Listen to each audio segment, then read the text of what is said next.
Today we are doing a beaver habitat, the North American beaver. Definitely one of the cooler animals I think they've added to Planet Zoo since its release. Welcome to Beaver Creek, or just the beaver exhibit. I just thought that sounded cool. There's really no signage or any branding in the video, so don't look forward to any of that. This is our brand new enclosure in Tacoma Zoo. This is episode 2 of the new Tacoma Zoo series, and our first animal in the zoo. If you have not seen the first episode where I go through and do all of the entrance buildings and everything, you can find it in the description down below. So without further ado, let's jump straight into the time lapse. So for the first enclosure in Tacoma Zoo, I wanted to do a smaller animal because it's always smart to begin with a smaller animal in your zoo projects. It's a realistic thing that a lot of zoos have, small animals towards the beginning, and you don't get too carried away with the layout just yet because a lot of times you're not quite sure where you want to go with the zoo. So starting out with a smaller animal, getting the feel of how each of the zoo enclosures will look going forward, it's just a safe bet. For me, I wanted to begin with the beavers because I think they're one of the most cool sort of animals out of the North American DLC pack that they released. And altogether, I love every animal in the North American DLC, but I have not been able to put any of them in my projects yet. So we're gonna kind of make up for lost time. I'm gonna probably put most of the North American DLC animals in the zoo at the beginning, but it's in the Pacific Northwest. It feels right, it feels realistic, and you know, it's sort of my dream project, so that's sort of the style I want to go for, and I'll talk a little bit more about that. But before we get too into it, if you haven't subscribed down below already, please consider doing so. It really helps out the channel, and I got a lot of great stuff coming soon, so you want to stay tuned for that.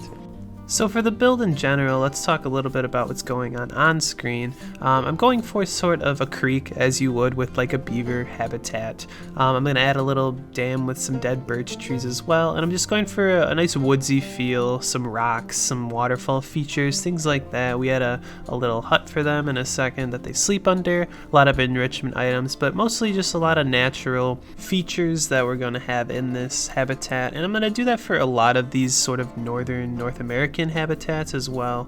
But really, it's just not super zooey. It's not like crazy cement or anything. I'm making it look like a real creek and everything because I still want it to look good. I'm not going to go too crazy into sort of the habitat realism necessarily with some of these. A lot of them I like to do a lot of habitat realism, but not necessarily staying away from a lot of the natural foliage that the animals will have. I like to add all that in because I think it just looks nice. You know, I think that's pretty much the gist of what this habitat will be, and you'll see it as it sort of finishes up here with the time lapse, and we're going to walk around in first person and check that out as well. Also in this video, I have showing in the real-time portion the butterfly house mini build I did. If you haven't seen the short now, you can check it out on the channel. It's just about a 1-minute time-lapse clip with some cinematic shots at the end. I think I'm going to do some more of these mini builds in the future. I'm not sure what format I'm going to keep them on. For this first one, I did it in a short for this first episode, but I'm not sure if I'm going to keep it on there because sort of the vertical format doesn't necessarily work for that build, and I'm not sure if that's what everyone wants to receive this sort of content. So if you have any opinions on that, you can tell me down below in the comments. I may make them sort of shorter 2-minute videos showing some time lapse and some cinematic shots, probably with no voiceover, but just some music, just mini builds. But I might not sort of confine them to 1-minute clips and sort of that vertical short format in the future. But we'll talk more about that in the real-time walkthrough. You may hear some contradicting information as I did record that prior to recording this voiceover, but you know, just take what I say now for what it's worth. So for the future plans of the zoo, I think we're going to have this be the start of our North American sort of area. I'm going to call it sort of the Northern Trail preemptively right now. That's a tentative title. I don't know what I'm going to call it, but I plan on making a good area of sort of North American and just Northern Hemisphere animals, bears, wolves, things of that nature. And we'll definitely get into that as this project goes on. Sort of the next few episodes may encompass some of those animals as we extend out that area of the zoo, and we'll sort of get into that in the next few episodes, so that's something you can look forward to. I plan on using a lot of inspiration from the Oregon Zoo and the Woodland Park Zoo in Seattle, two of my go-tos for inspiration for this Pacific Northwest project. They sort of have these northern Pacific Northwest areas that are very heavily influenced on sort of the vegetation and natural setting of the Pacific Northwest itself. Because there are zoos in that area, I guess it does make sense. But they sort of have these very nice winding trails for these areas. It's very wooded. It's almost like they took sort of fences and put it around a little piece of a national park and then plop some animals in there. It doesn't feel like a zoo. It feels more like a nature preserve or something of that sense, and that's sort of the aesthetic look I'm going to go for these next few zoo builds. So if you guys are interested in that, make sure to stay tuned for those videos. And if it's not your cup of tea, maybe come around and watch them anyway. We'll do some zoo things related in there. I'll put all the enrichment items down. We'll make it sort of a mesh, but I'm sort of going for that very natural, very overgrown, very woodsy feeling for these next few exhibits for this area, as I want to sort of mimic that style that they have in those sort of zoos that I am drawing inspiration from. So there's only a little bit left in this time-lapse portion. I hope you guys did enjoy. I'm going to step out for now, and I'll see you guys all in the real-time walkthrough in just a moment.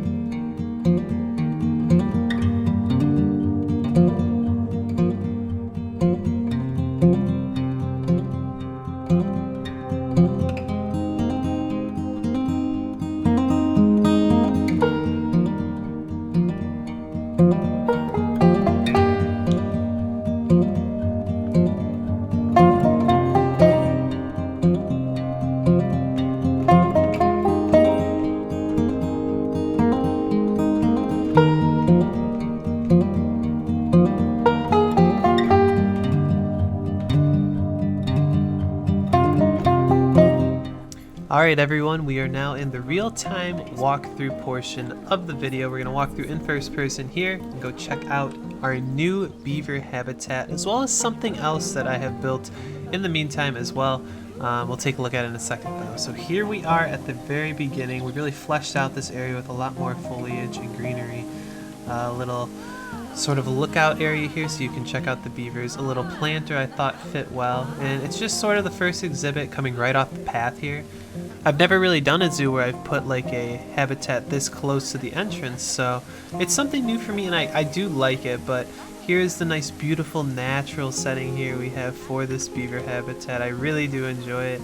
You can just check it out with me here in first person. It looks very nice. We added a little bit of an education screen here. I want to do more of this in the future. I'm not sure how I want to do it, because over in these walkthrough areas, it's not always can find the best places to put them. But there's the beavers swimming around. I put some water effects in there. I'm not super great at putting water effects in, but I think I did a good job with this one. But we'll get better as we go on. But I really wanted to go for a natural Pacific Northwest feel, because this is the start to the Pacific Northwest area where we're going to put most of the North American animals that are in Planet Zoo within this zoo in sort of its own area. We're going to have themed areas. Not sure what we're going to have in the future, but that's going to be sort of the first area we're working on, and I'm excited to do it as well. Take a little look at some of the beavers out there playing around with the food and everything. And they've added a lot of sandbox sort of edits that you can do to the animals and the habitats now, since I last was making content for Planet Zoo, and it's really helpful from content creation standpoint, because they've turned off like animal defecation, so you won't have these big piles of turds everywhere in the habitats, which was really annoying before, along other things like food spoiling and things like that. So food will stay good, everything will be fine. But just a nice look, and we can step down in here now, just get a sort of a look into the habitat itself. The rubber duck there is freaking out a little bit, but it's just a beautiful sight. I'm really happy with the way this habitat turned out. I hope you guys like it too. It's sort of the feel I'm going for here. It's not, I don't know if it's mega realistic. I'd like to think it is. But it's definitely what I would like to see if I ever went to a zoo. So sort of a dream zoo sort of thing. I definitely went for some realistic sort of vibes with it. But in total, I would say it's a little big for just some beavers. It's got a nice, you know, fancy waterfall, lots of trees and vegetation for just some beavers. But I think it fits. It looks beautiful. And that's sort of what we're going for with this zoo. We're going to have a lot more builds like this. And I'm excited to get going even further. So this is the other side, the other part where you can view it. Only 2 viewing areas, semi-small, but you get pretty much a feel of the whole habitat. And I think it's well put together, looks really nice. We added something a little different over here. Instead of the big planter, I did sort of this log stoppage between the path and this sort of side path to look at the beavers, because this is sort of the main drag here. We're going to go down this way to get more into the zoo, but it's just a little different than the other side. So we kind of passed by this area before, but we're going to start doing a little bit of a terrain. We're going to have some terrain variation here. As you see, we're sort of going down here, and I'm going to continue that as we go throughout the park. But over here, where I've added all this vegetation, is a little staff area that I added, so the keepers have something right next to the beaver habitat, and it'll probably run for other habitats that we'll have around here. I expect to make a nice one here, and we'll look at that more when we get out of first person because it's easier to tell. But let's check out this other build that I did do. If you have not seen it yet, it's sort of a mini build that I did as a YouTube short on my channel as well. So if you haven't seen that, go check it out. It's just a short 1-minute clip and you get the whole gist of the build. But I did build this nice butterfly house, and I'm happy with the result. And I'm going to plan on doing more of those sort of mini builds for this zoo and just in general. So I might have some mini builds for just fun Planet Zoo stuff I want to do that might not fit in this zoo.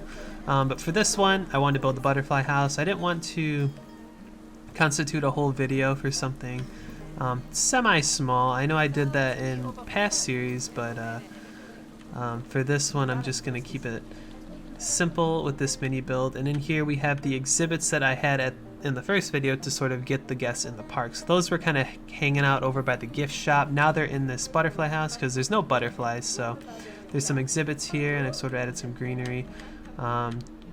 Just imagine there's butterflies flying around in these areas.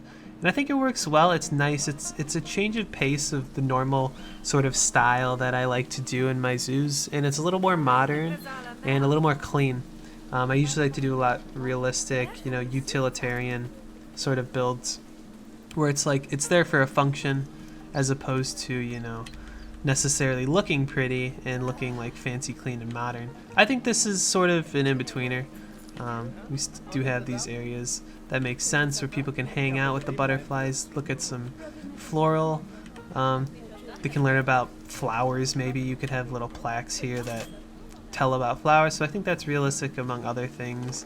These little sort of fences here as well. But I do enjoy the trees, the greenery, and we're going to flush out this area a lot more. Add habitat there, habitat and things over here. We'll see what happens, but this is just where I built it for now. So it'll be fun to sort of piece together the zoo as it goes on instead of just plopping everything right next to each other. Making things sort of randomly set in different places where I can have different like terrain variations. Like here we have this little walk up and I've separated like the cliffs here, so we have a little bit of a step here, and I think that's realistic. And it just adds a lot aesthetically that I haven't really had in a lot of my other zoos, and I want to do a lot in this project. So going forward, you're going to see a little bit more of this, and I think it adds a nice touch. So let's jump out of first person here, check out everything in the overhead view. And basically this is where we're at. We've added in our beaver habitat right here. A nice little build that I'm really happy with. I hope you guys like the feel and look of it as much as I do, but it's nothing super big and exciting just yet. But I do think it looks pretty awesome. I really like making North American habitats, very woodsy sort of areas. But I'm satisfied and happy with how it turned out. And we may come back and do some more edits in the future, but that happens to almost every one of my builds. And then the butterfly house over here, we haven't completely sort of done the area. We just kind of did it up a little bit, and as we put more things in the zoo and sort of plan it out, stuff will build around this, and it won't be sort of just at the end of in the middle of nowhere. So once we get further, we'll do that. But I like how this build turned out as well. If you want to go watch to see how it was built, check it out on my channel. It's going to be called Butterfly House Mini Build. I plan on doing more of those in the future, just for some of these smaller builds, in little bite-sized 1-minute clips, as opposed to, you know, these longer long-form videos where we do big habitats and just more detailed stuff, and I'd rather show it off in this format. But next time we'll be making another animal exhibit as well. I think we're going to continue on this way for now and sort of start doing the North American area. I plan on doing it sort of this way. I think we're going to call it something like the Northern Trail or something. That's a term I think they use in the Woodland Park Zoo in Seattle, something I'm drawing inspiration from. Oh, there's a floating balloon. Oh, you can pop it. That's pretty cool. Okay. Well, I think that's a good a place of any to start and close up this video here. Thank you all for stopping by today and taking a watch for this video. For those who have stayed this long in the video, I really do appreciate it. Please consider subscribing down below if you haven't. Leave a like if you did enjoy this. Leave a comment as well if you do like this new zoo series so far, and anything you want to see in the future as well. I got a lot of great new stuff coming soon that's in the works, so stay tuned on the channel for that. I'll see you guys all in the next video.